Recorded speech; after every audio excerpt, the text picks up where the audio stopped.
নিয়ে এসছি তোমাদের কোয়েশ্চেনের অ্যান্সারের পিটারা। তো আজকে আমি দেবজ্যোতি বিশ্বাসের করা প্রশ্নের উত্তর দেব।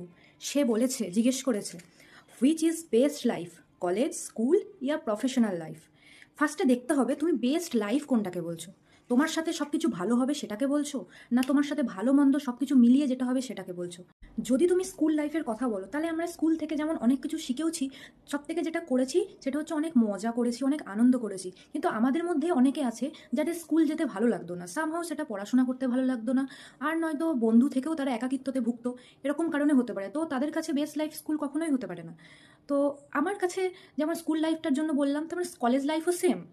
কারোর কাছে কলেজ লাইফ বেস্ট, কারোর কাছে স্কুল লাইফ বেস্ট, কারোর কাছে আবার দুটোর কোনোটাই বেস্ট না। আর প্রফেশনাল লাইফে যেহেতু আমি যাইনি, তাই সেটার অভিজ্ঞতা আমি জানি না। কনক্লুশন এটাই দাঁড়ায় যে স্কুল, কলেজ, প্রফেশনাল লাইফ এগুলো হচ্ছে আমাদের প্রত্যেকটাই লাইফের একটা পার্ট। আমি মনে করি যে বেস্ট লাইফ বলে কিছু হয় না, লাইফে বেস্টভাবে নিজেকে বাঁচিয়ে নিয়ে চলতে হয়। আশা করি তোমার প্রশ্নের উত্তর পেয়ে গেছো। আর ভিডিওটি ভালো লাগলে কমেন্ট, শেয়ার অ্যান্ড লাইক অবশ্যই করে দিও। ফলো করতে আর সাবস্ক্রাইব করতে কিন্তু ভুলবে না।